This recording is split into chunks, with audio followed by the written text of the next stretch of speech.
I've landed a job at a publishing company and have been there for 10 years. I became a section chief in the sports newspaper department and got married 2 years ago through an office romance. Just when I thought everything was going smoothly, something unexpected happened. One morning, as I arrived at work, my boss approached me with a smug grin. I can't stand this guy. He lives to nitpick others, sniffing out the slightest mistakes to report to our manager, Keith.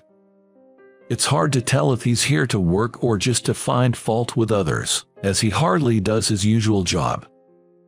I don't know why such a person holds the position of section head. And today, as usual, he comes up smirking. "Hey, Ethan, Keith wants you in the first conference room." "Got it," I replied, and headed straight for the room. I knocked on the conference room door and heard Keith's voice, "Come in." "Excuse me." As I opened the door, the heads of the sports department and the HR department looked at me. First, Keith asked me, "Ethan, do you know anyone at Johnson Publishing?" I had no idea, so I said, "No, I don't." Then Keith dropped a bombshell. Our exclusive scoop on Mike, a pro baseball player's move to the majors, was published as a scoop by Johnson Publishing. No way. I had spent days in a bar that Mike frequents to get that scoop. How did it get announced as Johnson's scoop? "Chuck says you've got a friend from your university working at Johnson Publishing, right? Could it be? Am I being suspected of leaking information to an employee of Johnson Publishing from my alma mater?" "But Keith, I really have no clue.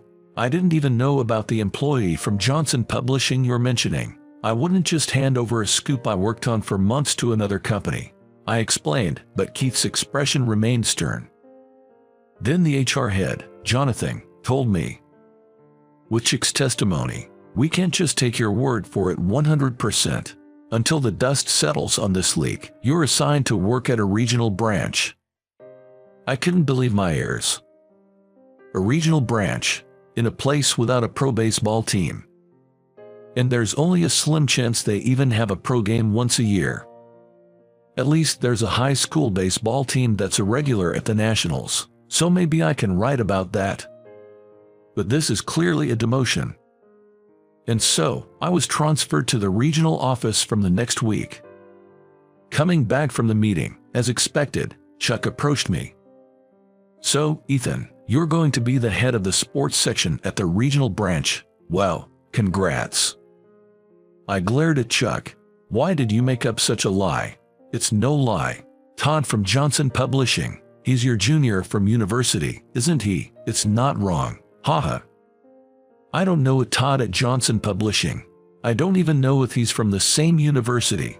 I have no acquaintance with him at all. Stop spreading rumors." As I said this, Chick's grin grew wider. "I just stated the facts. It's not my business how the higher-ups decide." That's when I realized I had been set up. He intentionally hinted to Keith that Todd and I went to the same university, suggesting some connection. And he pinned the leak on me.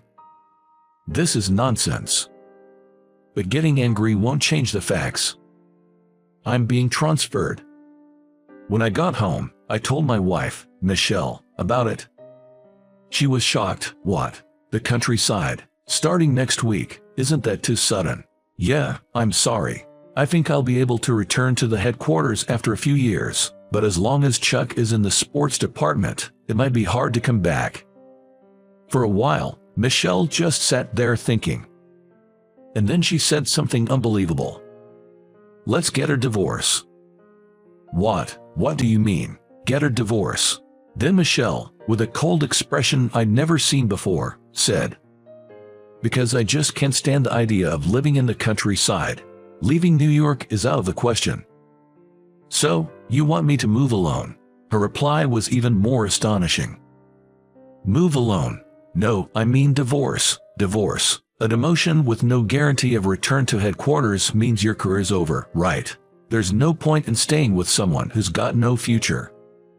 Everything went dark in front of me. Is divorce really considered this easily? just for falling off the career track. I married you thinking you were promising and secure since you became a section chief in your 20s, but being banished to a country branch, unbelievable. That made it clear. Michelle didn't love me for who I was. She married the title of a young section chief at a major publishing company, likely on the fast track to success. After hearing Michelle's cold words, my feelings cooled off fast. I didn't feel like trying to make her stay or convincing her otherwise. We really did become strangers again, just like that, with a single piece of paper. After that, I packed up my things within a week and moved. On the evening I moved my stuff into my new apartment, I decided to head to the supermarket, a 10-minute walk away, to grab some dinner. At the prepared foods section, I picked up some pizza for dinner and some pastry for breakfast the next morning. When I left the supermarket, it started to drizzle. The rain quickly turned into a downpour. Felt like a squall coming. By the time I got to my new apartment, my hair and shoulders were pretty wet. As I hurried inside, I noticed someone in the alley next to the building. Someone was crouching down. "What's that?" I approached and saw a drenched woman sitting there. She might be ill. I hurriedly asked her, "Hey, are you okay? Are you feeling sick?" The woman slowly lifted her face. She was pale, her eyes vacant. "This is bad. Should I call an ambulance?" "No, first I need to get her inside." "Hey, I live on the 3rd floor of this building. There's a laundromat on the 1st floor. Want to dry off your wet clothes? You'll catch a cold like that," I offered. I'm not a weirdo or anything. Here's my business card." She took the card, looked at it, glanced up at my face with a start, then nodded emotionlessly. At the entrance, I handed her a towel and some sweatpants and a hoodie, and showed her to the bathroom. "Take your time changing. Feel free to use the shower," I said, closing the bathroom door. After a while, the woman came out. "Thank you, I'm sorry," she said, bowing her head. "No, are you feeling all right now?" "Yes, I'm sorry to worry you. It was just a little fainting spell from anemia," she replied. I made some coffee and we chatted as we drank. I introduced myself, mentioned I'd just moved in that morning, and that I'd be starting work at the publishing company the next day.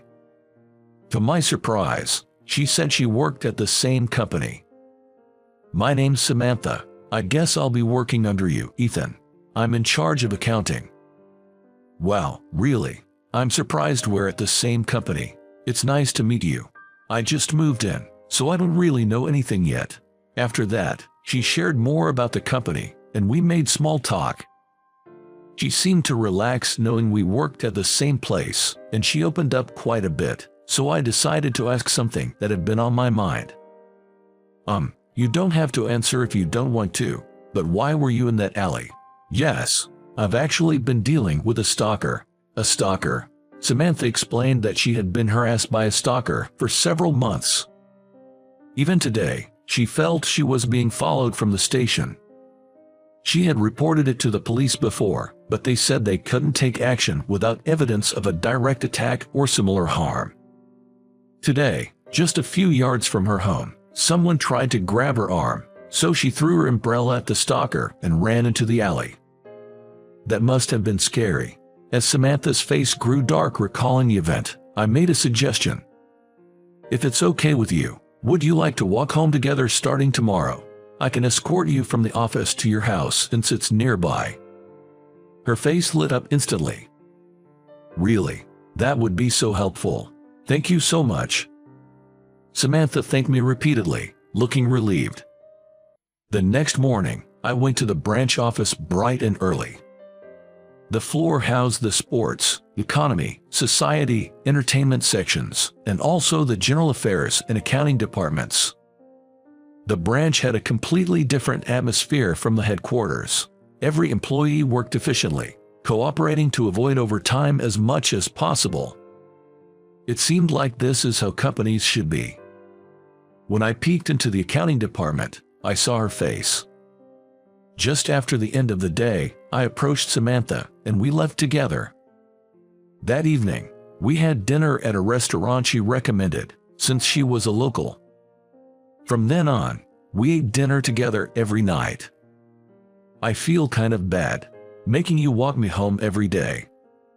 While enjoying some delicious seafood at a place she suggested, Samantha said apologetically, "Nat, it's fine. I'm grateful for the good company and great food in a town I'm still getting used to."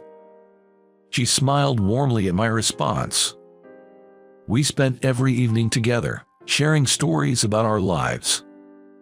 She had divorced a few months ago after her husband had an affair. Soon after becoming single, she started seeing the same guy at her local convenience store, and eventually, he began following her and harassing her. She was genuinely scared when we met, and she was thankful to have someone to walk home with. On our days off, we started going out for meals together, and she showed me around to the stores with the best deals and the tastiest deli food. Gradually, I began to develop feelings for this incredibly kind woman. This went on for about a week. One day, after work as usual, I walked Samantha to her apartment building. As she entered the entrance and I was about to leave, I heard a woman scream. Could it be the stalker? I thought he had given up following her. I rushed back at full speed and burst into the entrance of her apartment building. There, in front of me, was Samantha being embraced by a man in a black hoodie. "Hey, what do you think you're doing? Get away from her!" I shouted as I twisted the man's wrist, causing him to kneel and fall. I put both of the man's arms in a tight chokehold and said to Samantha, "Call 911. I shouted. "If you come near her again, I won't go easy on you." I grabbed the man by the scruff of his neck and threatened him. Minutes later, the police arrived and arrested the man, who was found to have a stun gun and a box cutter in his pockets. "Thank you so much," I comforted the trembling, crying Samantha, assuring her it's all going to be okay now. The stalker would probably be locked up for a while. But Samantha seemed deeply affected. "I'm scared to enter my apartment alone from tomorrow." She started crying as she spoke through her trembles. I reached out to the real estate agent for my apartment building. They mentioned there were 2 vacancies at my apartment now. "Samantha, it's a bit cheaper compared to here, but there are empty apartments in my building. How about moving in?" I suggested. "So, does that mean I'd be coming home to the same place as you, Ethan?" She looked me straight in the eyes as she said it. "Yeah, if you're in the same building, I can make sure you get home safely every day." Her face brightened with a smile as she said, "Please, introduce me to the real estate agent." That weekend, the whole office helped with Samantha's move. The newspapers had run a story titled "Hero from New York Thwarts Stalker," so that became the talk of the day during the move. It was good to see my martial arts training from my student days come in handy. Since moving into the same building, Samantha started bringing over stew she had made in excess, saying she'd made too much. I've got this subtle feeling that a romantic sentiment is starting to sprout between Samantha and me. Neither of us has said anything about it yet, but I really enjoy the time I spend with Samantha now. Being demoted and then divorced before coming here, I was honestly just shocked, but now, I think it was all part of the right course of events. Word on the street is that my ex-wife has been making advances on Chuck, and when Chick's wife found out, it caused a scandal, leaving Chuck out of the company and my ex-wife in a mess with a lawsuit. Hearing that, I couldn't help but think, well, karma's a thing. I'm about to make a fresh start here. And I'm determined to never let Samantha go through such fear again. I want to protect her smile,